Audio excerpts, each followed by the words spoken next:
Isang araw, isang higanteng bitak ang biglang sumulpot. Isang asul na aura ang lumabas dito at mabilis na kumalat sa buong mundo. Tinawag ito ng mga tao na mana. Isang minority, lalo na yung mga sensitive sa mana, ang nakatanggap ng kakayahan mula sa impluensya nito.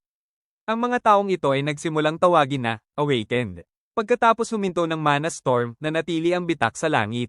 Makalipas ang ilang panahon, nang masanay na ang mga tao sa existence ng mga awakened, muling dumating ang mga mana storm sa buong mundo at lumitaw ang mga portal.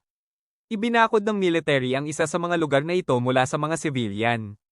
Pero sa isang punto, ang ilaw ng portal ay naging pula na nangangahulugan ng panganib. Lumingon ng mga military at nakita nila kung paano pumutok ang portal at lumabas ang isang malaking, pangit na monster na may dalawang ulo. Pagkatapos nito, ang mga mana storm ay nagsimulang tawagin na gates, mga pintuan. Nang lumitaw ang mga monster sa mundong ito, ang mga tao ay gulat na gulat. Nagpaputok ang military pero hindi nila ito nakayanan. Kailangan tumakbo ng mga civilian palayo sa gate sa takot na masaktan, pero sa kanila ay may mga awakened na hindi tumakbo nang makita ang panganib.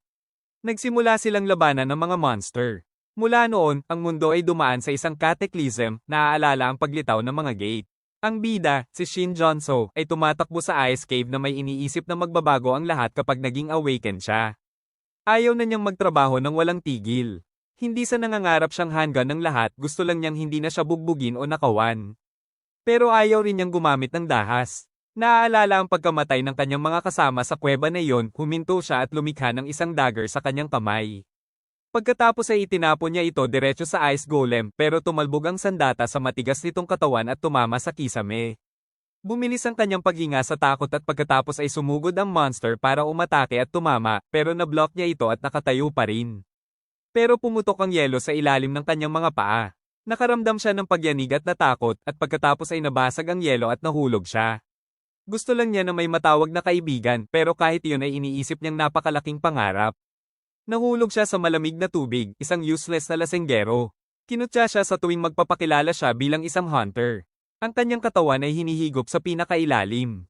Alam niya na balang araw ay mamamatay siya ng ganito pero bigla ay may maliwanag na flash.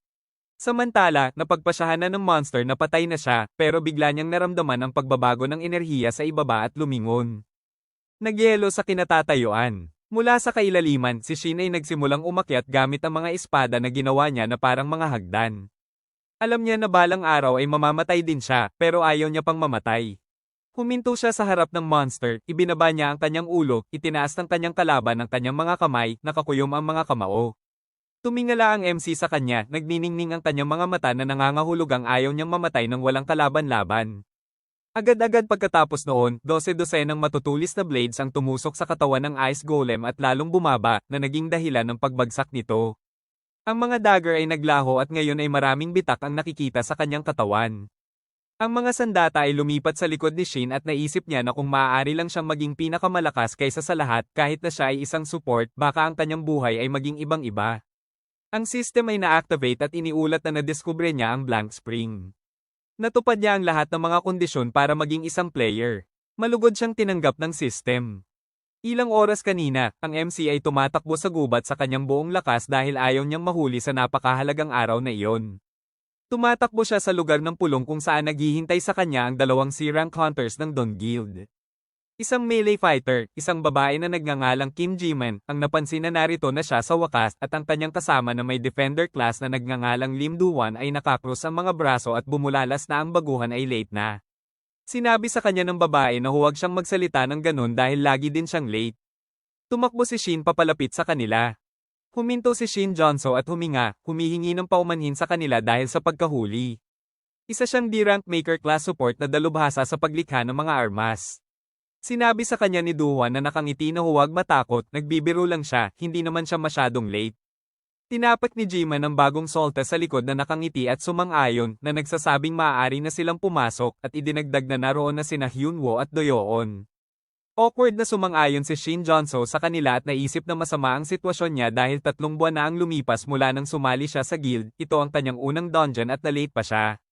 Narating nila ang gate at tumingala siya dito ng may kumpiyansa, sa isip ay sinasabing kailangan niyang mag-ayos. Ito ang unang dungeon na pupuntahan niya bilang support, kailangan niyang patunayan na may silbi siya. Pagkatapos nilang pumasok at sumama sa iba pang miyembro ng team, lumapit sa kanya ang Guildmaster ng Dawn, si Mundo Yoon, isang melee hunter. Kinausap niya ito at tinanong kung ito ang kanyang unang raid, kinumpirma niya ang kanyang mga salita at sinabing ito ang kanyang unang beses na pupunta bilang support, ngunit nakatulong na siya sa mga dungeon ng ilang beses. Sinabi ng Guildmaster na kailangan niyang ipaliwanag ang isang bagay sa kanya. Ang mga support, hindi tulad ng mga fighter, ay hindi maaaring lumaban kaya kailangan nilang bigyang pansin kung nasaan siya. Kung masyado siyang malapit, may posibilidad na mapapasama siya sa laban, at kung masyado siyang malayo, hindi nila siya mapoprotektahan. Ang punto ay panatilihin siya sa pinakamainam na distansya.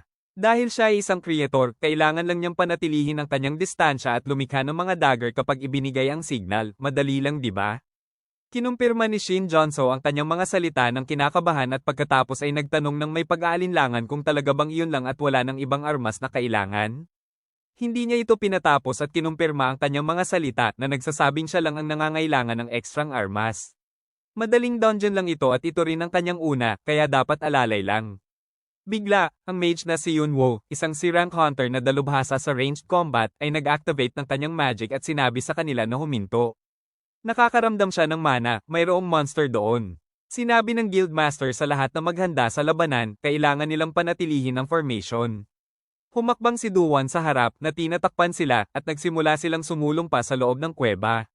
Nagtanong si Doyoon tungkol sa mana at sumagot ang mage na may 3 maliliit na aura at isang malaki. Ang huli ay sapat na laki para sa boss. Naisip ni Doyoon na kakaiba, karaniwan ay walang boss dito. Sinabi niya na siya ang haharap sa boss at hahayaan silang harapin ang iba pa.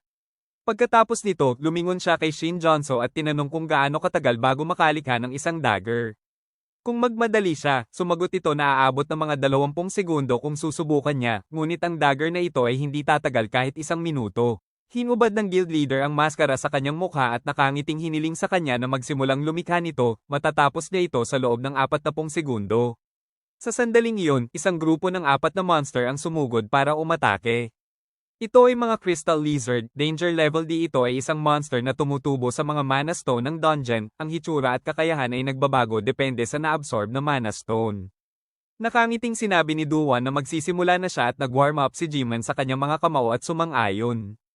Pagkatapos nito, ang kanyang kasama ay nag-concentrate at naglabas ng malakas na enerhiya mula sa kanyang sarili, tumapak ang kanyang paa sa yelo at itinaas ang kalasag sa kanyang ulo, hinampas ito ng buong lakas na ikinalat ang lahat ng mga monster.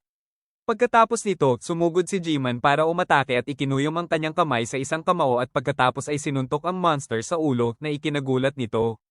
Pagkatapos nito, tumalon siya sa likod nito at agad itong bumagsak sa lupa na walang malay.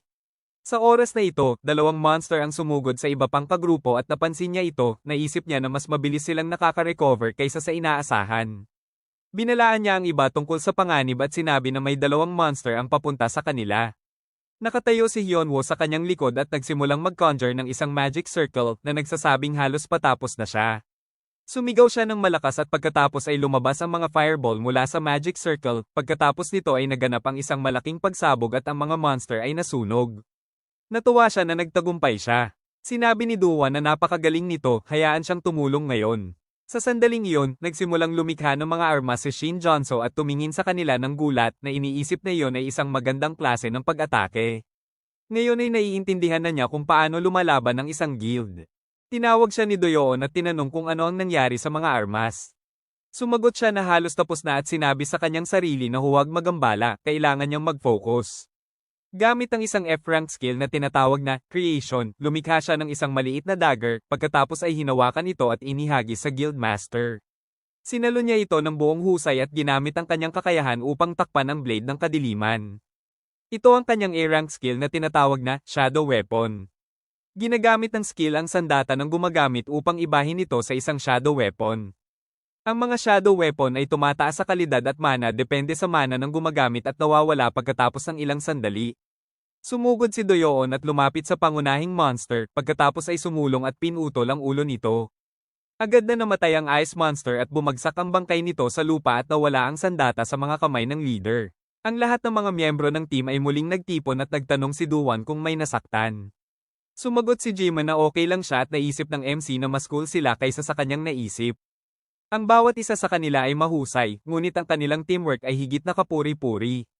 Maaari silang maging pinakamahusay na guild sa pamamagitan ng maraming achievements. Nakatingin siya sa kanyang kamay na inis na kumpara sa kanila ay isa lang ang dagger na kaya niyang gawin. Hindi niya sila natulungan sa anumang paraan at nag-ambala pa siya. Karapat-dapat ba siyang makasama sa kanila?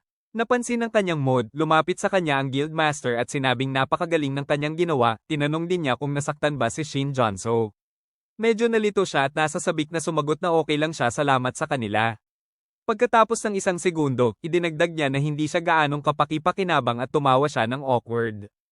Tinanong ni Dee kung ano ang kanyang pinagsasabi dahil salamat sa kanyang skill, nakatipid sila ng napakalaking pera dahil nakita niya naman na ang kanyang skill ay sumisipsip ng mga armas.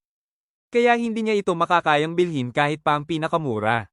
Kaya naman kailangan nila ng isang maker. Mukhang kailangan niya ng sandatang may mana para ma-activate ang skill pero magaling pa rin ang kanyang ginawa para sa una niyang dungeon raid. Ngumiti ito at idinagdag na aabangan niya ang susunod na dungeon raid na kasama siya. Nang marinig ito, ngumiti si Shin Jonso at nagpasalamat sa kanya na nagsasabing ibibigay niya ang kanyang makakaya. Pagkasabi ni Duwa na umpisahan na nila ang pagkuha sa mga loots, biglang umuga ang buong kuweba at kinabahan sila. Sigaw ni Jiman, lindol ba to? Tanong ni Hyunwoo, gumuho ba ang kuweba dahil pinatay natin yung boss? Itinuro ng MC ang kanyang daliri sa harap, may pader na gumuguho. Nabiyak ang yelo, bumukas ang daanan papunta sa ibang lugar at nagpa siya silang tingnan ito. Si Hyunwoo, na nasa unahan at nagmamasid gamit ang observation magic, ay nagsabing parang daan ito na konektado sa isang lugar. Nag-isip sandali si Doyon pero biglang sumingit si Duwon, isang sikretong daan. Ano pa ba to kundi daan papunta sa mga nakatagong kayamanan? Nanlaki ang mga mata ni Jiman sa excitement at sumang-ayon sa kanya. Sabi naman ni Hyunwoo, teka muna, huwag tayo basta-basta papasok. Tanong ni Doyon, may nararamdaman ka ba? Nag-aalangan siyang sumagot na wala. Ngumiti ang guild leader at sinabi na total sa tingin niya ay hindi naguguho ang lahat doon kaya bibilisan na lang nila. Natutuwa ang iba pang miyembro na pumayag siya. Bumantong hininga naman si Hyunwoo dahil napilitan siyang sumang-ayon. Lumingon si Doyon kay Shin Jonso at sinabing sumunod sa kanila. Naglakad sila sa daan at nakasalubong ang isang ice golem na naging trahedya para sa kanila. Narinig ng MC ang sigaw ng halimaw sa likod niya at tumakbo. Sa isip niya, paano nangyari to? Patay na ang lahat maliban sa akin. Wala dapat ganitong halimaw sa isang D-rank dungeon. Ni minsan ay wala pa kong narinig na may halimaw pala na hindi na-detect ng magic. Bigla siyang lumingon at nakita ang halimaw na papalapit sa kanya. Tinamaan siya ng golem at tumilapon, tumama ang kanyang likod sa matigas na yelo. Dumyugo ang kanyang bibig at sinubukan niyang tumayo. Pero papalapit na ang halimaw. Naisip ng MC na hindi siya maaaring mamatay ng ganito. Gumawa siya ng dagger at inihagis ito sa halimaw. Pero tumalbog lang ang talem. Hindi pinansin ng ice golem ang kanyang atake at lalong lumapit sa kanya. Pagkatapos ay nagbigay ito ng isang malakas na suntok dahilan para mahulog si Shin Jonso sa yelo at nagsimulang lumubog. Habang papalubog, naisip niya na naiintindihan na niya ngayon kung ano ang pakiramdam ng maging isang D-rank support na hindi man lang makagamit ng mga basic buffs tulad ng healing. Sa wakas ay nakahanap siya ng guild na nangangailangan sa kanya, pero sa bandang huli, tumakbo siya at iniwan sila, kawawa talaga. Sigurado siyang kung sa iba yon, tiyak na mas malaki sana ang maitutulong nila sa kanila. Pumikit siya sa pag-iisip na sana hindi na lang siya naging awakened. Ito ang kanyang pangarap kailanman ay hindi na niya maabot. Bigla, sinabi ng system na na-discover niya ang spring. Natugunan niya ang lahat ng mga kondisyon para maging isang player. Pagkatapos ng mensahe, biglang dumilat ang kanyang mga mata at may isang liwanag ang sumulpot sa harap niya, tumatanglaw sa kanyang gulat at naguguluhang mukha. Binati siya ng system. Nakatingin siya sa mga pop-up window, ang isa ay nagsasabing may bagong reward na available. Gusto niya itong tignan, pero sobrang tulala siya sa nangyari kaya natulala lang siya. May mga bula ng hangin na lumabas sa kanyang bibig at nawalan siya ng malay sa isip niya, iniisip na hindi niya alam ang nangyayari pero wala na siyang pakialam. Inabot niya ang system window at pinindot ang agree button, nakakuyom ang mga ngipin sa desperasyon. Pagkatapos ay gumawa siya ng mga espada at ginawa itong hagdan para umakyat at muling harapin ang halimaw. Iniulat ng system na natatanggap niya ang mga alaala ng kanyang nakaraang buhay. Sa sandaling ito, ang katawan ng ating protagonist ay nabalot ng aura. Nagsimula ng umatake ang halimaw. Iniulat ng system na tapos na ang pamamahagi ng reward. Nanlaki ang mga mata ni Jonso habang lumilitaw ang mga higanteng espada sa kanyang paligid, sumugod sa halimaw at tumago sa katawan nito na naging dahilan ng pagbagsak nito. Biglang nakaramdam si Shin Jonso ng matinding sakit sa kanyang ulo at nagngangalit ang mga ngipin, nagtataka kung ano ito. May mga kakaibang alaala sa kanyang ulo. Napansin ng isang bagay, lumingon siya sa halimaw at nakitang papalapit na ito para magbigay ng susunod na suntok. Pagkatapos ay isang malakas na tunog ang narinig. Tumama ang kamao ng halimaw sa ice shield na itinayo ni Shin Jonso sa harap niya. Naisip niya, hindi ba siya nasaktan? Kahit na isa itong golem-like na halimaw, mayroon itong hindi kapani-pani walang vitality. Nakaramdam siya ng panghihina at agad na sinira ng kanyang kalaban ang shield kaya kinailangan niyang lumayo. Pagkatapos ay naisip niya na kung totoo ang mga alaala na ito, kahit na ito ay isang golem-like na halimaw, ang mga kahinaan at taktika nito ay pareho pa rin. Ang tinatawag na golem-like na halimaw ay walang partikular na kahinaan. Kahit na masaktan ito, maaari itong gumaling. Sa kasong ito, inirerekomenda na magbigay ng damage mula sa iba't ibang direksyon ng sabay-sabay. Kung maaari, kailangan niyang lumikha ng isang net na may pantay na saklaw gamit ang skill user bilang center point. Ang mga creations na ginawa sa loob ng grid ay pwedeng pagalawin ayon sa kagustuhan ng user. Matapos likhain ng net, ipinatawag niya ang maraming espada, pagkatapos ay ikinuyom ang kanyang kamay at ang mga espada na ito ay nanginig na sumugod sa halimaw ng napakabilis. Pagkatapos nito ay isang malakas na crack ang narinig at ang mga piraso ng yelo ay lumipad sa lahat ng direksyon. Ang golem ay bumagsak at namatay.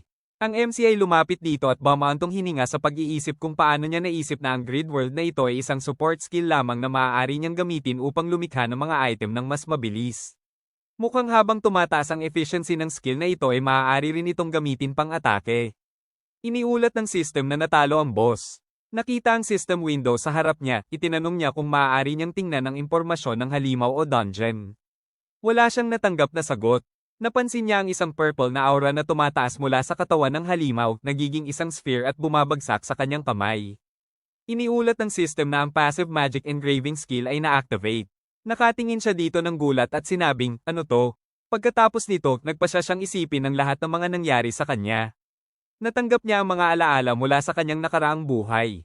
Hindi niya alam kung ano ang ibig sabihin ng nakaraang buhay, ngunit ito ay talagang siya, yun ay ibang Jonso mula sa hinaharap. Ang buong mundo ay nawasak. Mga bagay na napakasama para banggitin ang nangyari, at minana niya ang mga alaala nito. Ngunit kahit na ito ang hinaharap, maaaring hindi ito ang hinaharap ng mundong kanyang kinaroroonan ngayon. Napakaraming mga bagay na hindi magkatugma.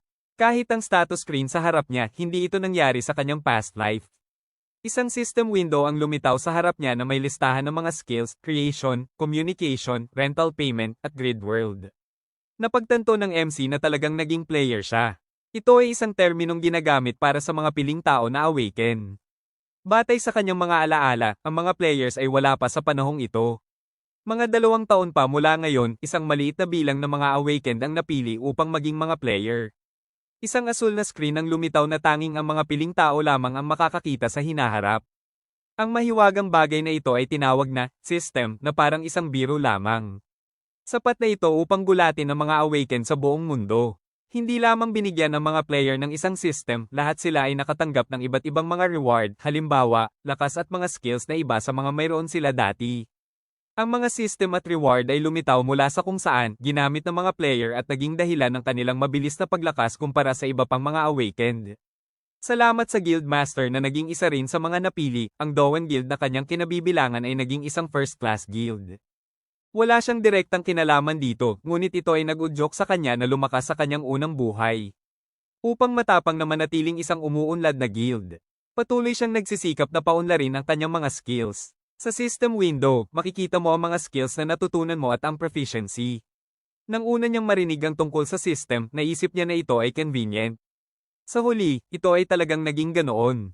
Kung ang kanyang mga skills at experience ay dinala mula sa kanyang nakaraang buhay, kung gayon ang skill na ginamit niya sa bangkay ng golem ay isang skill na wala siya sa kanyang nakaraang buhay. Naisip niya na wala siyang narinig na ang mga player ay mayroong ganitong skill. Ang reward ba ay ibinigay lamang sa kanya? Tumingin siya sa magic gauge na nagsisimula palang mapuno at naisip na nangongolekta ito ng enerhiya mula sa kontaminadong mana. Mayroon siyang ilang mga ideya kung paano makakuha ng magic na ito. Nagpasya siyang isipin ito mamaya at lumakad siya sa mga bangkay ng kanyang mga kasama at kinakabahang lumunok. Sa ngayon, kailangan niya munang asikasuhin ang kanilang mga katawan. Maya-maya, sa headquarters ng Hunter Association, nilapitan ng babae ang kanyang kasamahan na nakatingin sa bintana at tinanong kung okay lang ba na pauwiin nila si Shin Jonso. Hindi nito maintindihan ang kanyang ibig sabihin at ipinaliwanag niya na kakaiba ang nangyari. Isang maliit na guild ang nag-clear ng isang unidentified dungeon at naaksidente. 4 sa 5 ang namatay, ngunit ang tanging nakaligtas ay isang D-rank support. Hindi sana nakapagtataka kung tumakas siya habang ang iba ay nakikipaglaban, ngunit hindi iyon ang nangyari. Inalagaan pa niya ang kanilang mga katawan at dinala ang mga ito sa asosasyon. Ang gate ay nawala na kaya wala nang makitang ebidensya. Ano sa palagay niya? Naramdaman niyang may mali. Hindi siya nito pinatapos at tinanong kung sa tingin niya ay makakaya ng isang D-rank support na patayin ang mga hunter na iyon. Pinalo niya ito sa ulo gamit ang file at sinabing magtigil na siya sa kahibangan. Hindi ito isang civil matter. Alam din naman niya na kahit pa may kakaibang nangyari doon, walang paraan para malaman kung ano ang nangyari sa loob dungeon. Maaari lang silang mangolekta ng ebidensya kung ano man ang meron. Hinimas niya ang ulo niya at sumang-ayon na may naguguluhang ekspresyon, ngunit gusto pa rin niyang tumutol, ngunit pinigilan siya nito at tinanong kung mayroon siyang anumang mga mungkahi. Madalas naman itong mangyari sa panahon ngayon. Tumabi siya at winagayway ang folder habang sinasabi na marami na ngayong mga hunter na nawawala matapos makakita ng gate at hindi ito nire-report. Kung magre-report sila sa asosasyon, magsasagawa sila ng auction para sa pagpasok. Alam naman nilang lahat na maliit lamang ang kanilang makukuha na reward dito kaya mas gugustuhin pa nila na magbuwis buhay at pumunta doon ng palihim. Kung sa bagay, kasi halos imposible rin naman para sa isang maliit na guild na manalo sa isang auction. Sinabihan niya ang babae na tawagan na lang si Shin Jonso para sa karagdagang investigasyon o kung ano paman. Bahagya siyang yumuko at nagpaalam. Sa oras na iyon, lumabas siya sa koridor at tumingin sa folder, iniisip, ang kanyang pangalan ay Shin Jonso. Alam niya na nasabi niya yun kanina pero mukhang hindi nga ito normal na kaso. Malinaw ang sitwasyon, ngunit hindi pa rin niya maalis ang pakiramdam na may parabang may mali. Una sa lahat, napakakalmado ni Shin Jonso habang iniimbestigahan siya. Wala siya masyadong experience sa dungeon at nakakita siya ng ganitong insidente, kaya hindi nakakapagtaka kung magpanik man siya. Mayroong kulang sa mga kwento niya, pero ipinaliwanag niya ang lahat ng malinaw. Siyempre, posibleng ganoon lang talaga siyang klase ng tao. Nakakilala na siya ng mga ganong tao dati, ngunit talagang may mali dito, pero hindi niya lang alam kung ano ito at nakakainis ito sa kanya. Huminga siya ng malalim, nagpas siyang hindi niya pa kailangang isipin ito sa ngayon. Si Shin Jonso ay naglalakad sa kalye sa oras na ito, nakatingin sa kanyang telepono, iniisip na may mali. Iyon ba ay isang unidentified gate? Hindi niya maalala tong dungeon na to sa past life niya, pati lahat ng guild members nakita yung gate application form. May association stamp talaga, pero kung registered yung gate as unidentified, pwede kayang may nagpanggap na association para lokohin ang Dowan Guild? O baka kasama mismo ang association? Pero ang pinaka-inaalala niya, hindi lang sa guild nila to nangyari. Sabi ng investigator, yung mga nawawala sa unidentified gates, problema na talaga. Hindi niya alam ang buong storya, pero ang balita sa lahat ng guilds, may mga nawawala sa unidentified gates, pangatlong beses na to this year. Ang mga guild sa balita ay mayroong isang pagkakatulad. May mga player sila na katulad ni Guild Leader Mundoyen, pati mga young talents na magiging hero sa future. Bigla siyang tumigil at nanginig ang mga binti niya sa isip na may gustong puksain ng mga heroes na to. Ibig sabihin, kailangan niyang itago ng maigi ang abilities niya mula ngayon. Siya lang ang survivor sa isang unsolved case. Kung maghihinala sila sa kanya, target siya. Inabot niya ang kamay niya at binuksan ang system window. Iniisip niya na may 2 taon pa siya bago ang first player selection para maghanda, pero sa ngayon, kailangan niya munang gamitin at palakasin ang lahat ng mga skills niya. Kailangan niyang maghanap ng paraan para mabilis na mag-develop ng hindi nag-a-attract ng attention. Tiningnan niya ang system windows para maghanap ng useful skill, tapos tumigil ang mata niya at inabot niya ito na may ngiti. Makalipas ang 1 taon, somewhere sa forest sa gitna ng mountains. May naririnig na mga tunog ng labanan at may nakikitang sparks. Hinampas ng hunter yung sword niya, nag-shield yung monster sa harap niya in time, binlock yung palo, nag-crack ang blade ng lalaki, tapos nabasag completely, kinabahan siya. Tapos hinampas siya ng monster, tumalsik siya, pero nakapagland siya successfully at isinaksak ang broken sword sa ground, tumulong sa sarili niya na huminto. Tapos tumingin siya sa monster at nakitang nag-decide itong umatake, tumalon siya sa side at naiwasan ng palo in time. Nagland siya sa tabi ng team members niya at nag-sigh heavily, tapos tumingin ang enemy sa direksyon nila at tumingin ng masama sa kanila. Ito ang Gnoll Lord. High rank ang Gnoll na to. Mas mataas ang physical abilities niya kaysa sa ordinary Null. Ang skin ng Null, hindi lang physically tough kundi resistant din sa magic. Tumayo ang Hunter at inabot ang nanginginig niyang kamay forward, nagtatanong kung anong ginagawa ng halimaw na to sa I-rank dungeon. Kahit di rank hunters, mahihirapan siyang labanan. Sa moment na yun, sumugod ang Null para umatake, pero nag-react in time ang lalaki na may shield at humakbang forward, binlock ang attack niya gamit ang shield niya. Nanginginig ang mga kamay niya sa powerful blow at sumigaw na hindi sila magtatagal. Wala na siyang pakianuman ang gawin nila, basta kailangan nilang mag-deal ng kahit konting damage sa kalaban. Dumilim ang mukha ng swordsman sa horror at naisip na ito ang death god ng low-level hunters, pero ang Null Lord, tinawag na ganun hindi lang dahil sa physical abilities nila. Kasi ang mga monsters sa rank na to, vulnerable sa magic, kahit anong hunting team, umaasa dun, pero iba ang monster na to. Natakot sa first time ang mga hunters na confident sa low-level magic. Ang price ng impudence at negligence na ganun, usually complete destruction ng team. Isa lang ang physical damage dealer nila, pero bad siya sa melee at basag ang weapon niya. Wala nang ibang panglaban, so anong ipang-a-attack niya sa kanya? Hinawakan niya ang ulo niya at naisip na kung alam niyang ganito, hindi siya magiging greedy at mag-gather ng maraming tao. Sino ang mag-iisip na yung desert niya na gumamit ng konting tao at mag-hire ng mage, magba-backfire sa kanya? Biglang may ringing sound na umabot sa tenga niya at tumingin siya sa side, nakitang may lalaki na mimina ng magic stones gamit ang pickaxe. Helper pala siya. Hindi siya nakikipaglaban, pero role niya ay collector at loader ng side resources like magic stones. Kahit sino na may konting mana sensitivity, kaya hindi sila masyadong kinikilala at nirerespeto ng mga awakened. Errand boy lang sila. Biglang naalala ng Hunter na may helper nga pala sila, tapos naisip niya na malapit na silang mamatay, pero nagmimina parent siya ng crystals. Biglang nagulat siya sa nakita niya. Yung pickaxe sa kamay ng helper, biglang nawala sa ere. Naisip niya na may weapon maker pala siya, hindi siya nag-e-expect ng high quality, pero pwede pa rin nilang gamitin.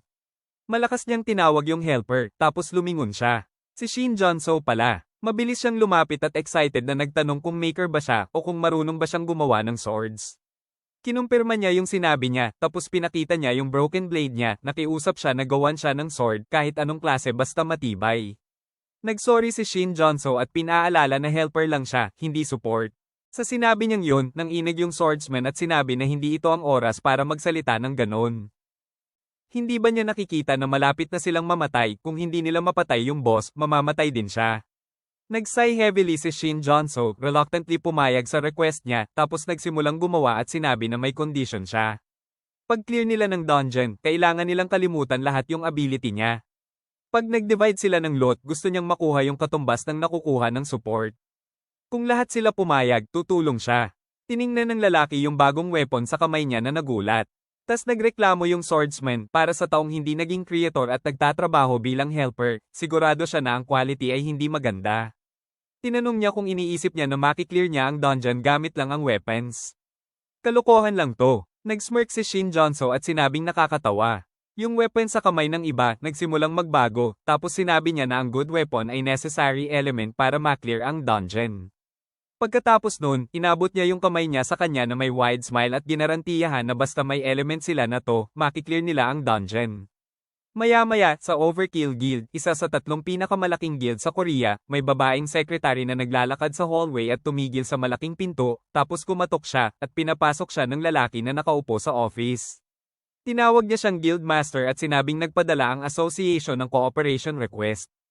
Tinanong niya kung tungkol ito sa errors sa dungeon ranks, kinumpirma niya yung sinabi niya at sinabing sa first glance, normal cooperation request lang, pero parang willing silang magbayad ng mas malaki kaysa sa sinabi nila. Kumunat ang noo niya at tumingin sa system window, tinanong niya, wala silang choice, di ba? Halos walang ibang awakened na makakapasok sa forcibly closed gate. Nag-display ang system window ng news tungkol sa recent events, may isa na namang i-rank error dungeon na lumabas, mabuti na lang at na-clear successfully. Tiningnan niya yung group photo ng team na nag-clear ng dungeon, biglang napansin niya ang familiar face sa kanila. Napansin niya si Shin Junso, tapos naisip niya na nakita na niya siya dati. May rank error dungeon na lumabas sa Marikina ilang weeks ago, nagkataon na pinadala siya sa area, kaya dumaan siya sa scene, at nakita niya siya dun. Ayon sa report, helper siya. Kahit dami na ang lumalabas, maliit pa rin ang chance ng error dungeon, tapos yung cases ng error ranks na may survivors, counted lang sa isang kamay, pero itong helper na to, naging member siya ng team na may survivors, hindi lang isang beses, kundi 2 beses na. Imposibleng nagkataon lang ito, sabi ni Taeyeon. Sinabi ng secretary na parang mas dami ang mga error ranked dungeons lately. May D-rank dungeon ilang araw lang ang nakalipas na naging B-rank dungeon, tapos buong team, instantly wiped out. Sumagot si Taeyeon na ang sakit siguro ng ulo ng Hunter Association ngayon. Dagdag pa ng secretary, maraming nagkikriticize sa association ngayon kasi trabaho nila ang mag-analyze, mag-predict, at mag-announce ng dungeon ranks. Panikit ni Taeyeon ang mata niya at hinimas ang baba niya na naguguluhan, iniisip niya na siguro nahihirapan yung guy sa association ngayon. Sabi niya, nadadagdagan din ang kita ng mga may trespass skill sa guild nila, inutusan niya ang secretary niya na kailangan nilang kumuha ng additional commission at monitor lang muna ang situation. Nagtanong si Taeyeon kung kumusta yung pinahanap niya.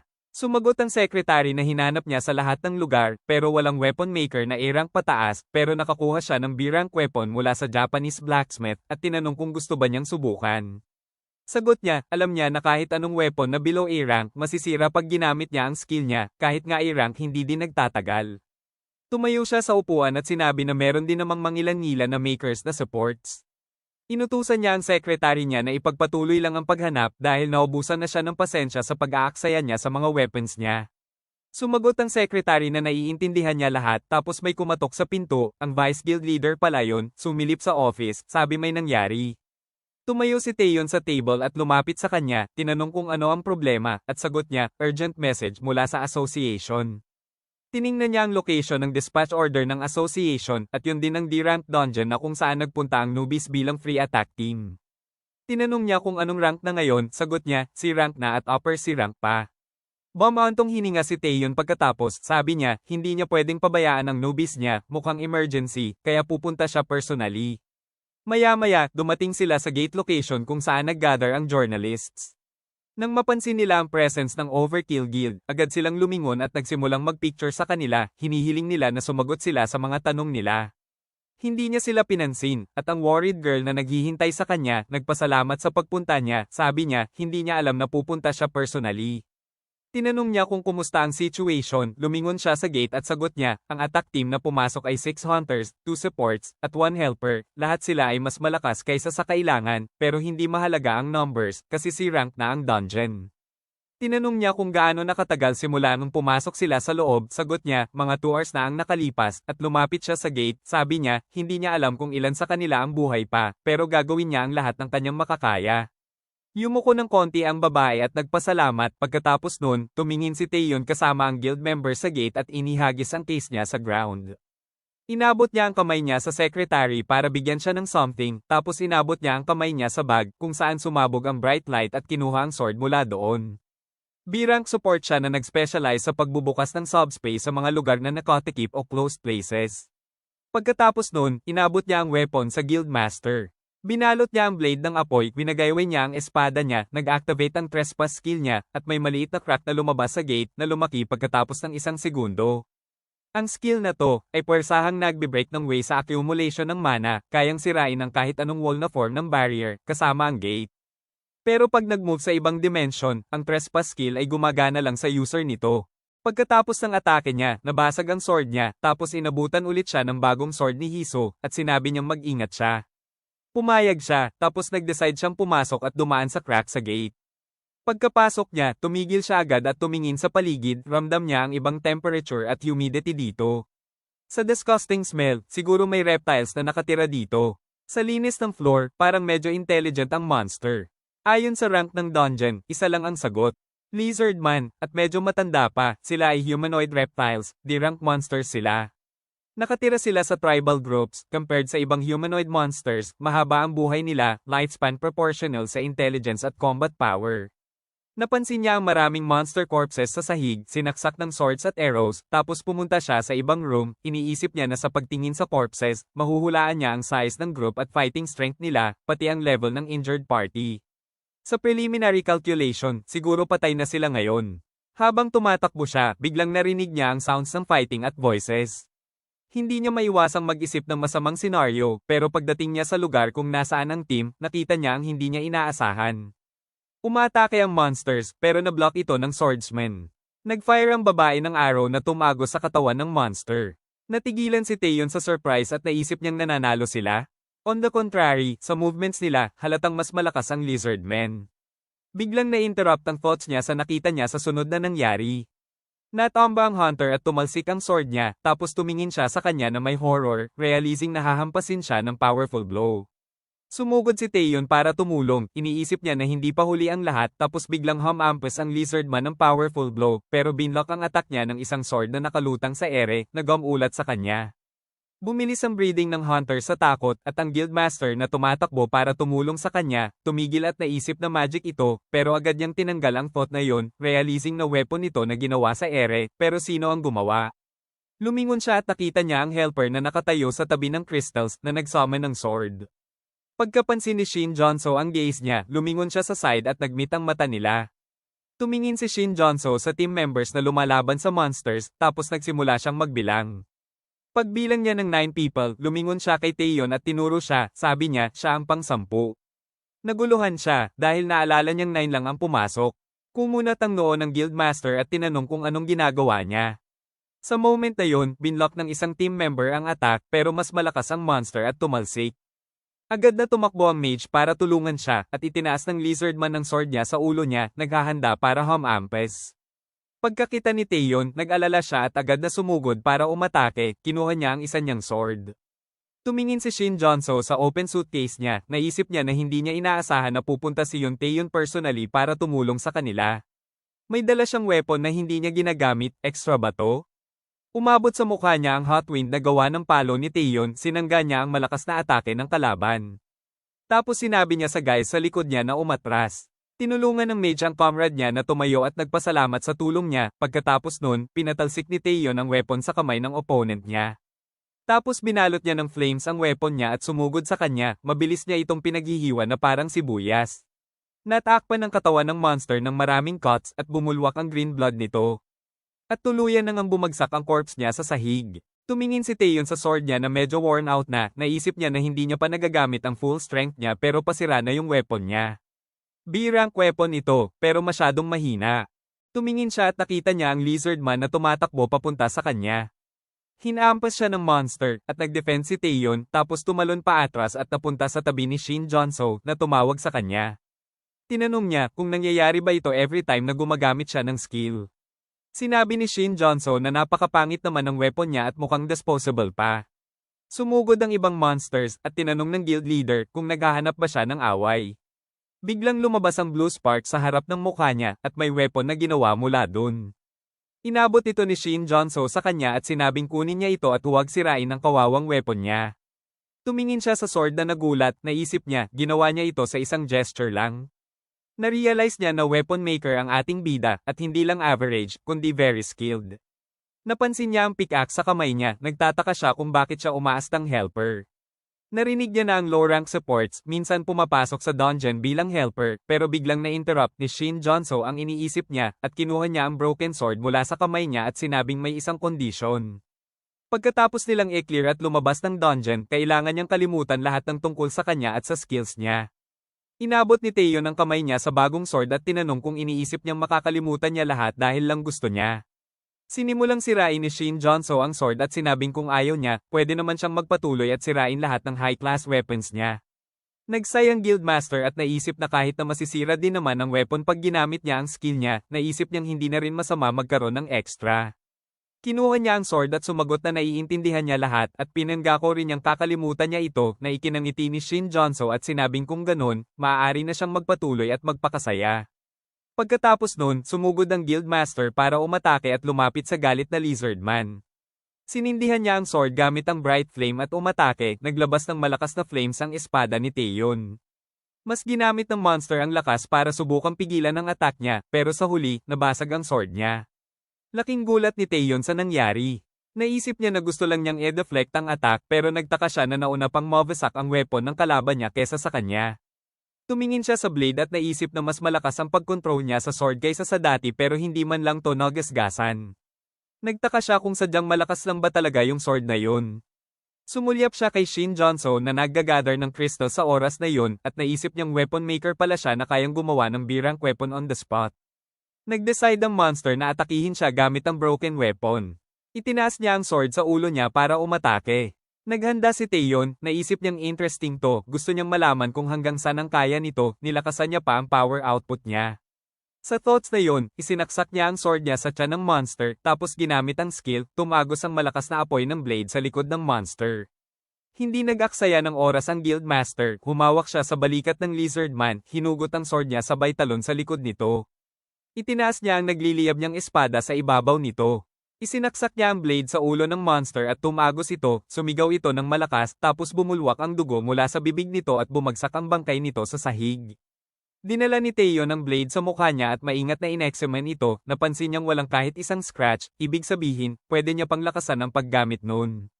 Biglang na-interrupt ang thoughts niya sa voices ng guild members niya na masayang tinawag siya at sinabing buhay sila dahil sa kanya. Lumapit siya sa kanila at sinabing parang walang nasaktan ng seryoso na ikinatuwa niya. Sinabi ng isang guy na ni hindi man lang sila makapalag gamit ang sariling weapon nila, pero salamat kay Shin Johnso, nakatagal sila. Lumingon ang guild leader sa kanya, nag-iisip ng kung ano. Tapos lumapit sa kanya at tinanong kung ano ang pangalan niya. Tinanong niya kung bakit niya pa kailangan malaman ang pangalan ng isang pangkaraniwang helper. Sumagot siya na dapat malaman man lang nila ang pangalan na itatawag nila sa isa't isa. Nagpakilala siya bilang Yon Taeyeon. Sinara ng MC ang backpack niya at lumingon sa kanya, tapos tumayo at lumapit sa kanya, sinabing ang pangalan niya ay Shin Johnso. Tumingin siya sa lalaki sa likod niya at sinabing iiwan niya ang mana stone sa entrance.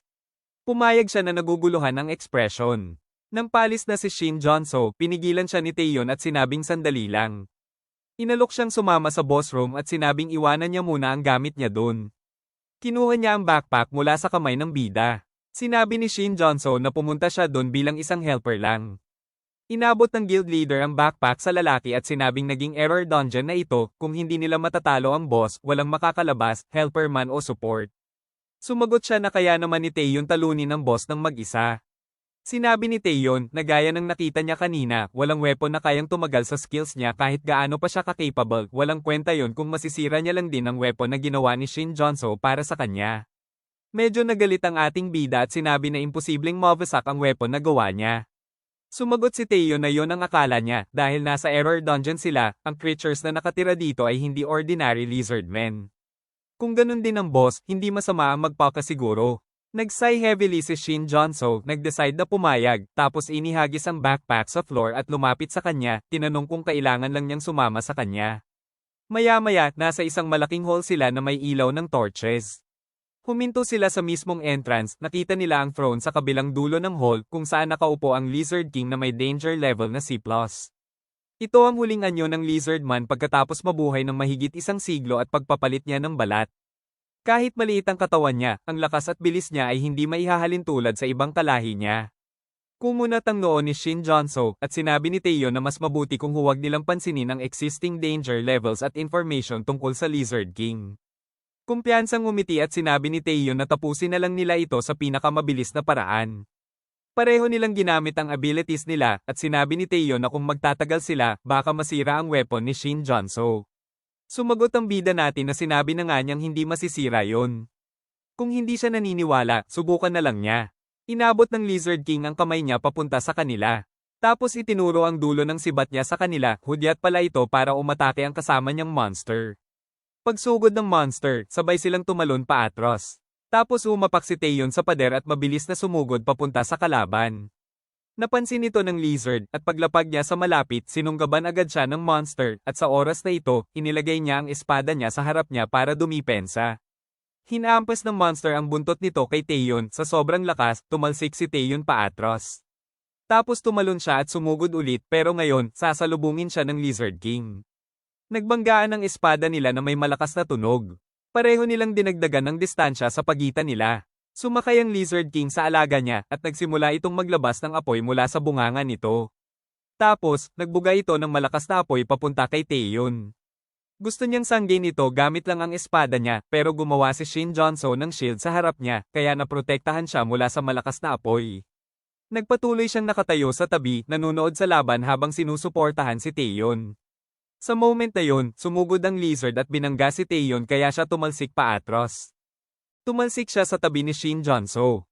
Tinanong niya, di ba weapon maker ka? Sumagot siya na weapon din naman ang shield, hindi ka pa ba tinamaan ng shield dati? Pinaliyab niya ulit ang espada niya at sinabi ng may ngiti na paglabas nila dito, marami siyang itatanong sa kanya. Pagkatapos ng mga salitang ito, mabilis siyang sumugod papunta sa kalaban niya. Winagayway ng Lizard King ang sibat niya, tumalsik ang dulo nito na may kasamang kadena, tumama ang kadena na ito sa espada at pumulupot. Pagkatapos nun, hinila ng Lizard King ang sibat niya paatras, diretsyong hinila si Taeyeon papunta sa bunganga ng lizard. Nung napansin nito ni Shin Jonso, inilabas niya ang kamay niya at sinabing tigilan niya ang paglalaro at lumaban ng maayos. Gumawa siya ng bagong espada malapit sa kamay ni Taeyeon. Nagtanong siya na may ngiti, hindi ba sabi mo subukan ko yung espada mo? Pagod na sinabi ni Shin Jonso na tapusin na lang niya ang alaga niya, pagkatapos nun, lumipad ang kadena at nawala ang nakataling espada. Pinaghihiwa ni Taeyeon ang bibig ng lizard. Sumirit ang dugo ng lizard na kinagulat ng Lizard King, tapos inihagis ni Taeyeon ang espada niya sa kanya, muntik na siyang tamaan pero nakaiwas siya. Sa isang iglap lang, nakalapit na si Taeyeon sa kanya, tapos sinipa siya ng buong lakas. Bumagsak ang Lizard King mula sa tabi ng katawan ng alaga niya, at sa oras na yon, tumalon si Taeyeon sa ere at tinaas niya ang nagliliyab na espada niya, nakita ito ng Lizard King at kinabahan, wala siyang oras para gumawa ng kahit ano, winasiwas ni Taeyeon ang espada niya at naglabas ito ng malakas na apoy, mabilis naman na umiwas ang Lizard King. Naputol ang braso ng Lizard King. Narealize niyang hindi niya siya kaya, lumingon siya kay Shin Jonso na hindi nakisali sa laban, hinawakan niya ang sibat niya at sumugod, sasaksakin niya sana ang bida pero nasalag niya ito gamit ang maliit na shield. Nang inig at kinabahan na ang Lizard King. Tapos galit na nagtanong si Shin Jonso, sino sa palagay mo ang tinututukan mo ng armas? Sa oras na yon, lumabas si Taeyeon sa likod ng monster na may nagliliyab na aura, hindi na alam ng Lizard King ang gagawin niya. Wala siyang kawala mula sa magkabilang side sa pagkakataong to, alam na niyang katapusan na niya. Samantala, patuloy na nag-aabang ang mga tao sa labas ng gate. Pagkakita nila na nagbabago na ang kulay ng gate, natuwa sila dahil bumubukas na ang gate. May nagtanong kung na-clear ba talaga nila ang dungeon. Pagkatapos nun, lumabas si Taeyeon kasama ang buong team mula sa portal. Agad na tumakbo ang journalist papunta kay Taeyeon, nagtatanong kung ano ang nasa dungeon at ano ang nangyari sa boss, pero hinarang sila ng mga guard. Nilapitan siya ni Hiso at tinanong kung nasaktan ba siya. Sumagot siya na okay lang ang lahat. Nagpasalamat ang mga guild members niya sa likod niya dahil sa tulong niya. Sabi ng babae, kung hindi dahil sa kanya, malamang patay na sila. Samantala, binigay ni Shin Jonso yung mga resources na nakolekta niya sa lalaki at sinabi na natanggap na niya yung bayad sa kanya in advance, kaya kailangan na niyang umalis. Nagpasalamat yung lalaki sa magandang trabaho ni Shin Jonso. Tumingin siya sa team bago tahimik na umalis. Lumapit ang isa sa mga journalist sa guild leader at tinanong kung paano niya na-clear yung dungeon ng ganon kabilis. Madali lang ba para sa kanya yon? Lumingon siya para ituro sana si Shin Jonso, kaso hindi na niya siya nakita sa likod niya, kaya natigilan siya. Tinanong ng journalist kung habang nagdedepensa ang buong team ng magkasama, si Taeyeon na ang bahala sa iba. Kinumpirma ng Archer ang mga salitang ito, at sinabi ng warrior na nakatayo sa tabi niya na nasira ang mga armas nila. Wala silang ideya kung gaano ito kadelikado. Kung hindi dahil sa guild leader, ubos na sana sila. Nagulat si Taeyeon sa mga sinabi nila at hinawakan ng balikat ng warrior. Sinabi niya na dapat pasalamatan nila yung gumawa ng armas nila kasi kung hindi dahil sa kanya, hindi sila makakatagal sa laban. Nagtanong yung lalaki na naguguluhan kung sino ang tinutukoy niya. Sumagot siya na ang tinutukoy niya ay yung support na sumama bilang helper, yung weapon maker. Naguguluhan pa rin ang warrior at nagkamot ng pisngi, lumingon sa babae at sinabi na alam niyang support yung helper, pero may ganun ba talaga siyang abilities? Sumagot yung babae na hindi niya sigurado. Pagkatapos marinig ang mga sagot nila, lumingon si Taeyeon sa ibang team at tinanong kung hindi ba nila nakita yung helper na gumagawa ng mga armas. Hindi nila maintindihan ang sinasabi niya at may nagtanong kung pickaxe ba ang tinutukoy niya. Tiningnan nila ang mga backpack nila kung nasaan ang pickaxe at may nagsabi na wala siyang ganun. May isa pa sa team na sumagot na may pickaxe siya pero nawala niya siguro. Pero nakolekta naman kasi niya lahat ng mana stones. Naguguluhan si Taeyeon at nag-iisip kung ano ang nangyari. Gumawa siya ng mga armas para sa kanila pero parang nakalimutan nila. Naalala niya bigla kung paano sinabi ni Shin Jonso na kalimutan niya ang lahat tungkol sa kanya at sa mga skills niya. Nagulat siya at napaisip, ito ba ang rental pay? Paano niya nagamit ang skill na i-rank pataas lang ang makakagamit? Tinawag siya ng mga kaibigan niya, hindi maintindihan kung ano ang problema sa kanya. Hinagis niya yung case ng espada niya sa kamay ng Vice Guild leader niya at tumakbo para hanapin si Shin Jonso. Tinawag nila siya ng malakas. Nagtinginan sila ng sekretary na naguguluhan. Patuloy siyang tumakbo at tumingin sa paligid, nag-iisip kung saan siya pumunta at kung nakaalis na ba talaga siya. Tumigil siya, pero hindi niya alam na nasa malapit lang pala si Shin Jonso, nagtatago sa likod ng pader. Dahil hindi niya siya nakita, na-realize niya na hindi na niya siya maabutan. Dumating ang mga guild members niya at nagtanong kung ano ang nangyari. Lumingon siya kay Hiso at sinabi na kailangan niyang hanapin ang isang tao. Pagkarinig nito, napangiwi ang ating bida at pumikit tapos umalis ng mahinahon. Lumipas ang ilang oras at dumating si Hiso sa guild office na may balita, nalaman na niya ang location ni Shin Jonso. Pumasok daw siya sa D-rank dungeon malapit sa Sompago around 1 PM kasama ang 5 tao. Sinabi niya na magaling ang trabaho ni Hiso, malapit lang pala. Sinabi ni Hiso na may itatanong siya, bakit interesado siya kay Shin Jonso samantalang D-rank maker lang siya. Tumingin si Taeyon sa tablet at tinanong kung yun ba ang iniisip niya. Inisip niya na syempre, kung D-rank maker lang talaga siya, hindi talaga sila makakapaniwala. Tiningnan niya ang general information niya at inisip na kung pagbabasehan lang ang lahat ng information niya, D-rank lang talaga siya. Pero dahil may rental pay skill siya, ibang usapan na yun. Ang rental pay ay isang A-rank skill. Bilang bayad sa paggawa at pagpapahiram ng item ng user, kaya nitong pasunurin yung pinahiram sa request ng nagpahiram. Yung nature at obligation ng request ay nakadepende sa kakayahan ng user. Maraming pwedeng paggamitan ng rental pay pero hindi pa siya nakakakita ng kahit sino na gumamit ng skill na yun sa ganitong paraan. Yung skill na pwedeng magpayaman sa kanya ginagamit niya lang para itago ang identity niya. Ang weapon maker na gaya ni Shin Jonso, kayang-kayang maabot ang level ni Taeyon. Pero malalaman din niya, pag nagkita sila ulit, hindi niya malimutan yung time na yon, nakaramdam siya ng something na hindi pa niya nararamdaman. Naalala niya yung feeling na hawakan yung espada na ginawa ni Shin Jonso, at inisip niya na sa wakas, kaya na niyang lumaban ng buong lakas nang hindi nag-aalala na masisira ang espada niya. Nakakilala na siya ng maraming blacksmith na tinuturing na pinakamagaling, pero pag pinapakita nila yung bagong products nila, kukunin niya ito na may pag-asa at susubukang gamitin yung skill niya dito. Kahit confident yung mga panday sa products nila, pag ginamitan niya ng skill niya, nadidisappoint agad siya kasi nasisira silang lahat sa huli. Yung mga panday na confident sa mga gawa nila, napahawak sa ulo pagkakita nila sa sirang espada nila. Wala ni isa sa kanila ang umabot sa expectations ni Taeyon. Hindi lang yan, ang creation skill ng mga maker ay limited lang sa type ng normal weapons. Pero ang mga armas na ginawa ni Shin Jonso ay lumampas sa limitasyon ng kakayahan at forma nito na para bang wala talaga siyang limitasyon. Sa tulong ng kakayahan ni Shin Jonso, posible na magamit na niya yun. Ang something na hindi niya magamit dahil wala siyang tamang weapon. Naisip niya na ang oras para maklear ang D-rank dungeon na may team na 5 tao ay madalas nasa mga 4 na oras. May 1 oras pa. Tumayo siya sa upuan at tinanong si Hiso kung ano ang natitira sa schedule niya ngayong araw. Sumagot siya na may meeting siya kay Guildmaster Yunmo ng alas 7. Nilampasan niya si Hiso papuntang pinto at pina-cancel ang meeting. Aalis siya ng maaga dahil gusto niyang siguraduhin na magkikita sila ni Shin Jonso. Sa loob ng isang dungeon, lumalaban ng team sa orcs. Sinaksak ng warrior yung tiyan niya, kaya namatay siya at pinanood niyang bumagsak yung katawan nito, nagulat na nag-iisip na hindi maaari. Helper lang ba talaga ang gumawa ng espada na to? Kung ganun karaming mana ang kayang sumira ng weapon ng boss, dapat at least si rank ability yon, baka mas mataas pa. Nung nasira yung weapon niya, inisip niya na tapos na sila, pero hindi niya inakala na may ganong ability yung helper nila. Kinuha niya yung espada at tumawa ng malakas, sinabing sobrang galing. Hindi pa siya nakakakita ng ganong high quality na espada. Lumingon siya kay Shin Jonso at nagpasalamat sa tulong niya, tapos tinanong niya yung babae kung wala bang guild ang bida natin. Kasi baka pwede siyang sumali sa kanila. Sabi niya na magandang ideya yon at sinabi niya na nakakapanghinayang para sa kanya na maging helper lang. Tinanong niya kung totoo yon at tumawa siya bilang sagot, sinabing magaling siyang kumilatis. Pagkatapos marinig yung usapan nila, lumingon si Shin Jonso sa kanila at inisip na gumamit siya ng mas maraming mana kesa sa inakala niya. Sobrang nahihirapan ng team kahit hindi pa ito error dungeon.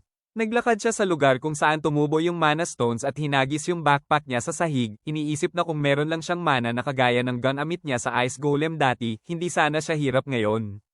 Yung naramdaman niyang sobrang daming mana sa loob ng dungeon na yon na hindi pa niya nararamdaman dati. Pagkatapos niyang talunin yung golem at naubos niya lahat ng mana na yon, hindi na to bumalik. Ang nararamdaman niya ngayon ay hindi hihigit sa mana ng isang D-rank awakened, pero mabuti na lang at wala siyang problema sa paggawa ng mga sandata.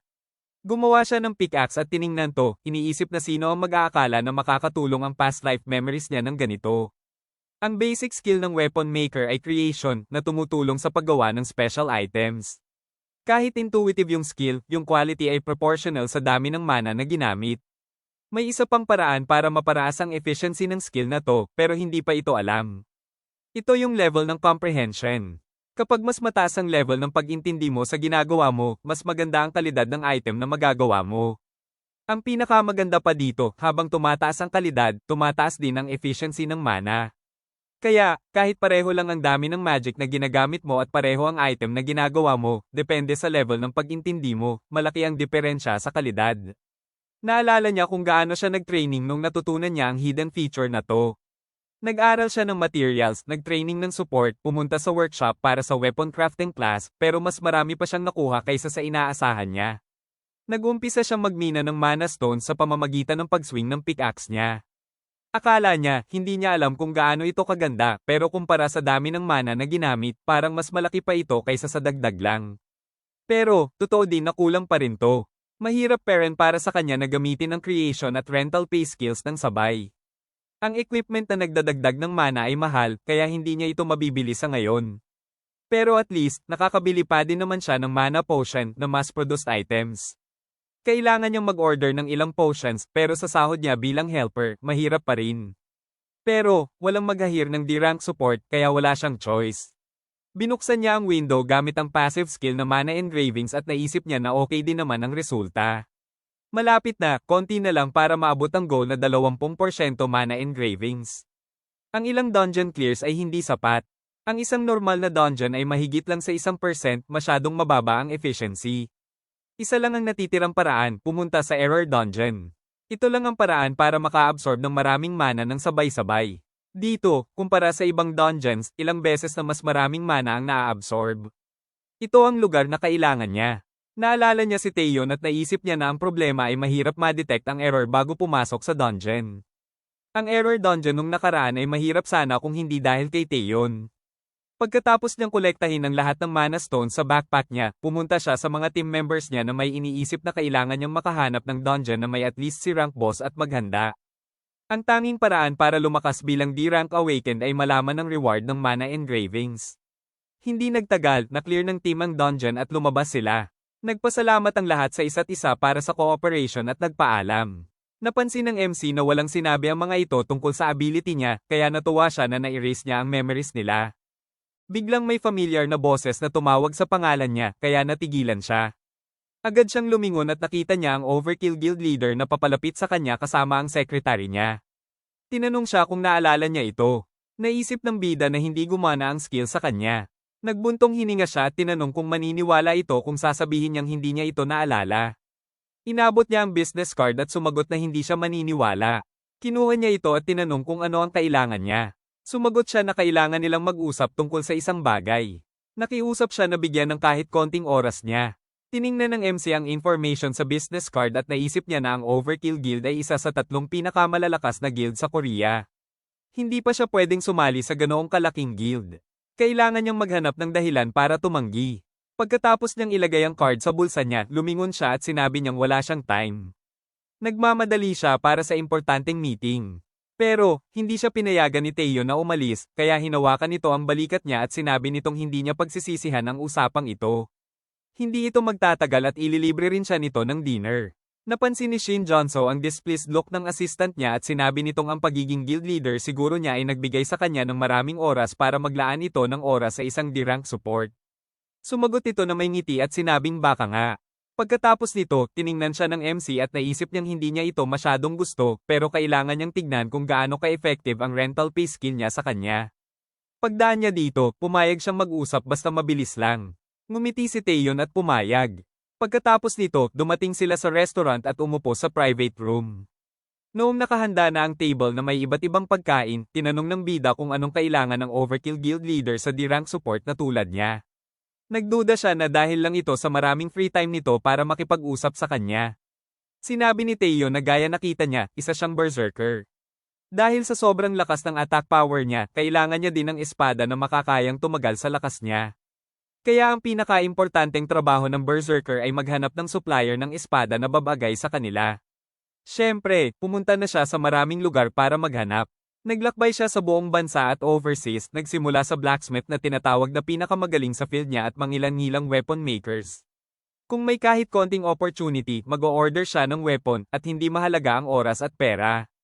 Pero, lahat ng weapon na nakuha niya hanggang ngayon, hindi nakakayanan ang buong lakas niya, maliban sa isang espada na ginawa ni Shin Junso. Walang emosyon ang mukha ng bida at naintindihan niya ang isang bagay, walang epekto kay Teo ng rental pay skill niya. Hindi niya naisip na may nullification skill ang berserker, hindi siya nag-ingat. Kailangan niyang maging mas maingat sa paggamit ng skill na yon sa high-ranking hunters. Tinawag siya ni Taeyeon at sinabi nito na may seryosong mukha na tatanungin siya nito ng diretso, gusto niyang sumali siya sa guild nila. Nagulat si Hiso sa proposal na to. Sinabi ni Taeyeon na alam na niya na hindi siya member sa kahit anong guild. Kung sasali siya, nangako ito na ibibigay lang nila ang pinakamagandang treatment sa kanya. Babayaran nila siya ng 10 billion won para lang sumali, at babayaran din nila ang operating costs at dividends ng hiwalay.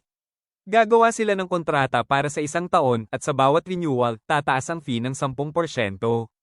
Ang ibang detalye ay nasa kontrata.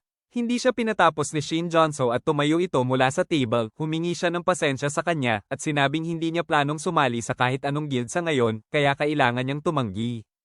Kung wala na silang sasabihin, aalis na siya. Nagpasalamat din siya sa pagkain na may konting ngiti, at umalis. Tinawag siya ni Taeyeon para subukang pigilan siya. Tinanong ni Hiso kung bakit siya gumawa ng ganong offer. Hindi niya ito magagawa ng walang dahilan. Gusto nitong sabihin ang tungkol sa conditions, pero pinutol siya nito at sinabing kung alam lang niya ang naranasan niya, hindi nito sasabihin yun. Matagal na niyang hindi naramdaman ang sigaw ng espada sa daliri niya. Sa ganong espada, parang kaya niyang ibigay ang lahat ng lakas niya at makakayanan nito. Gusto nitong tumutol pero nag-alangan siya. Uminom si Teo ng tubig at sinabing syempre, hindi lang dahil sa feeling na yon. Sa tingin nito, magkano ang gastos ng lahat ng high-ranking weapons na sinisira niya sa 1 taon. Naalala ni Hiso dahil sa mga sinabi niya na gumastos siya ng napakalaking halaga para lang sa espada, kahit na nasisira ang mga ito dahil hindi nakakayanan ang lakas niya. Kung masyadong mababa ang rank ng espada, ni hindi man lang magagamit ang skills niya. Pagkatapos mag-isip, sumang-ayon ito sa kanya at sinabing kung posible, ang ganong bayad para sa paggawa ng kontrata ay talagang maliit nga. Pero ang problema, hanggang ngayon wala pa ring may kayang gumawa ng ganon, kasama na ang mga tinatawag na pinakamagaling sa field na yon. Ang katotohanan na may ganong ability siya, hindi siya nito pinatapos at sinabing kaya niya itong gawin panigurado. Nagulat si Hiso, at nagpatuloy si Taeyeon. Sinabi niya na kaya kahit ano man ang kailangan niyang ibigay sa kanya, gusto niya siyang makuha sa kahit anong paraan.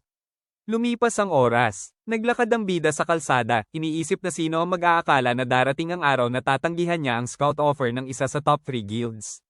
Malaking tulong ito sa kanya, pero masyado pang maaga sa ngayon. Okay lang, kailangan niya pang maghintay ng mahinahon. Sigurado naman siya na hahanapin ulit siya ni Taeyeon. Samantala, sa isang unknown dungeon, may mga goblin corpses na nakahiga sa sahig, at nakita ng isang hunter ang kakampi niya na naputulan ng braso. Pagkatapos niyang huminga, kinabahan siyang tumingin sa gumawa nito at tinanong kung sino ito. Itinusok ng lalaki ang espada niya sa katawan ng hunter at sinabing nakakaaliw ito minsan. Sa mga ganitong oras, karaniwang nagmamakaawa na ang mga tao bago sila mawalan ng malay. Ngumiti siya at tumingin sa last hunter at sinabing iba pala talaga ang taong magiging hero sa future. Tinanong ng lalaki kung bakit bigla niyang gustong patayin sila at kunin ang lahat ng trophy.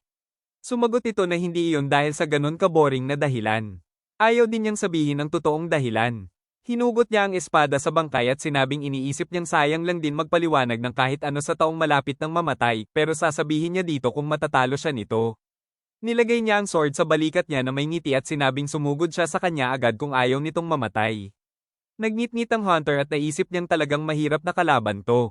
Mamamatay siya sa isang maling distansya. Nagdesisyon siyang lumapit, sumugod siya pasulong na may malakas na sigaw at naisip niyang kailangan niyang pumunta kahit mawalan siya ng braso o paa. Bilang sagot, inilagay ng lalaki ang espada sa harap niya, hinarang ang atake nito, at sumigaw ng malakas ang hunter, binibigay ang lahat ng lakas niya.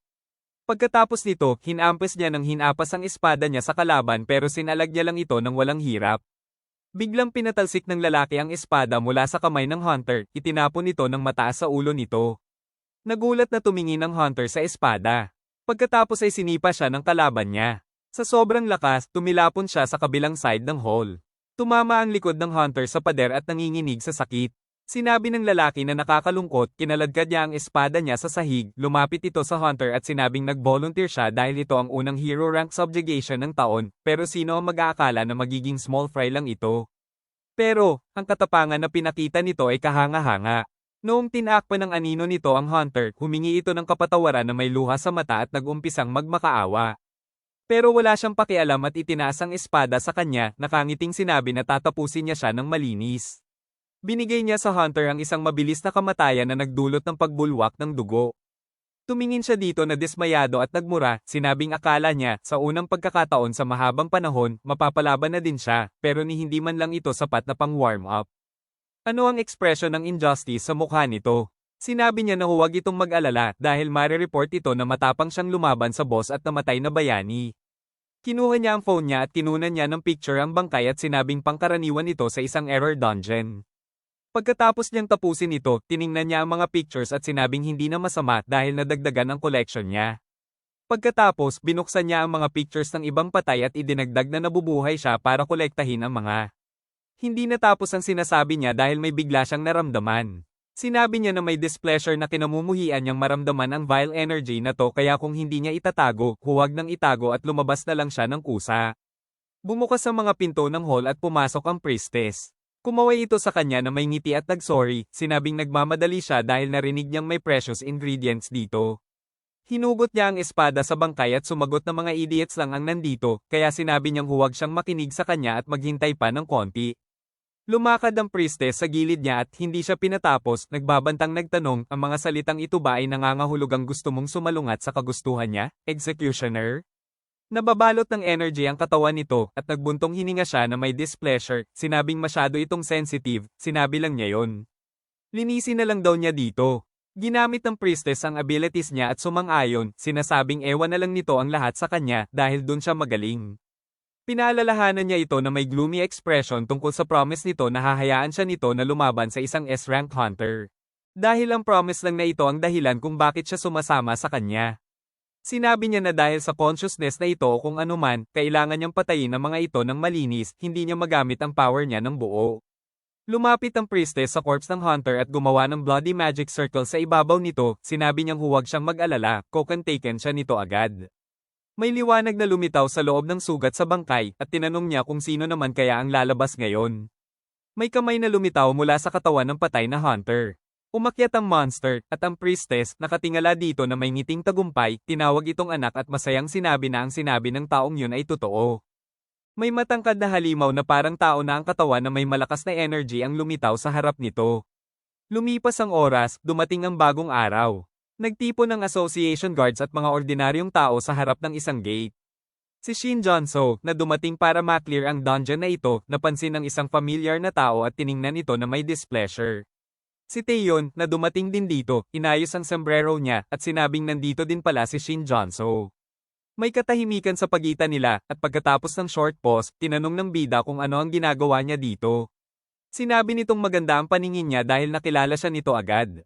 Napansin nito ang case sa likod niya at sinabing isang tao lang ang kilala nitong nagdadala ng ganong weapon case, kaya tinanong niya kung ano ang ginagawa niya dito. Sumagot siya na pupunta siya sa gate. Si Shin Jonso ay nag-clarify, isang D-rank gate. Sumagot si Taeyeon na ang guild member na dapat pumunta ay biglang nagkasakit, kaya siya ang papasok. Hindi naniwala si Shin Jonso at magtatanong na sana kung ano ang point pero biglang tinawag sila ng isa sa team members at sinabing oras na para umalis sila. Dumaan si Taeyeon sa gilid niya at nagsuggest na pumasok siya sa dungeon at tiningnan niya ito, iniisip na alam niyang hahanapin siya nito ulit pero hindi niya akalaing ganun kaaga. Nagdesisyon siyang tanggapin ito at naisip niyang kailangan niyang baguhin ang plano niya. Pagkatapos nito, dumaan sila sa gate at nakita nila ang kanilang sarili sa loob ng maluwang na kuweba. Naglalakad sila ng bahagya sa likod ng ibang team, at si Taeyeon, nakatingin kay Shin Jonso, tinanong kung bakit hindi ito sumali sa guild. Sumagot ito na tumanggi na siya, ayaw na niyang pag-usapan ito. Tinanong ng isa sa mga hunters sa unahan kung narinig nito ang tungkol sa gate auction na trending kaninang umaga. Kinumpirma ng mage ang sinabi ng lalaki. Nagbid ang Yunmo Guild ng malaking halaga kaya walang magawa ang ibang guild. Interesado si Shin Jonso dito at naisip na may nahanap kaya sila na kung ano doon.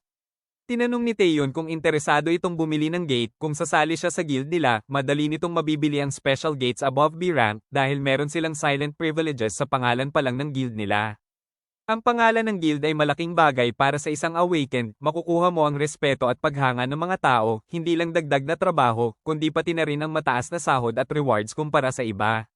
Maliban dyan, sa pagiging part ng guild, may enjoy ng hunter ang iba't ibang benefits ng influence ng guild. Halimbawa, makakakuha ka ng entrance ticket sa special gate, kailangan nito ng higit pa sa skills o abilities, kundi pati na rin ang dynamics ng political relationship sa structure na ito. Ang rare treasures na makukuha sa ganoong mga lugar ay natural na kinukuha ng malalaking guilds. Sinabi ni Taeyeon na dapat may goal si Shin Jonso bilang awakened, kahit ano yon, mas madaling ma-achieve yon sa Overkill Guild, hindi niya maintindihan kung bakit tumatanggi siya. Matigas na sumagot ang bida na wala itong pakialam, at naiintindihan niya kung bakit ginagawa ni Taeyeon, dahil malamang wala pang tumatanggi sa offer na sumali sa Overkill, kaya lilinawin niya, hindi siya sasali sa kahit anong guild. Nagulat si Taeyeon sa mga salitang ito at napahinto, pagkatapos ay naisip niya, dahil ba ito sa trauma na natanggap nito pagkatapos ng pagkasira ng Dowan Guild na nabasa niya sa report, o may iba pa? Kahit ano yon, hindi siya pwedeng sumuko. Lumipas ang oras, nasa dulo sila ng kuweba. Ang mage girl na naglalakad sa unahan ay nag-umpisang paliwanagin ang daan. Nagtingin-tingin sila sa paligid, at biglang nagulat ang lalaki at sumigaw, ano to? Hinawakan niya ang buhok niya at may nakuhang sapot. Itinaas ng girl ang staff niya para makita ang lahat at ang team leader ay humakbang pasulong, sinasabing dito nagsisimula ang territory ng mga halimaw.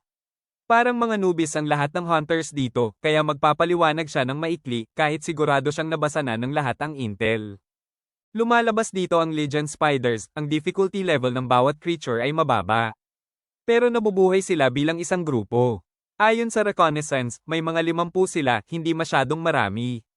May paralytic poison sila sa pangil nila, kaya dapat mag-ingat sila, hindi nila dapat hayaang makagat sila. Lumuhod si Taeyeon at kumuha ng espada sa case niya, pagkatapos ay lumingon kay Shin Jonso at sinabing malapit na silang lumabas, kaya wag siyang lalayo sa kanya. Bitin ka ba? Pasensya na, hanggang dito na lang muna. Salamat sa panonood guys, sana nagustuhan nyo at please, like, share and subscribe, para updated kayo sa mga bagong videos ko. Kung meron kayong mga suggestions na pwede ko ma-recap, comment them below. Salamat.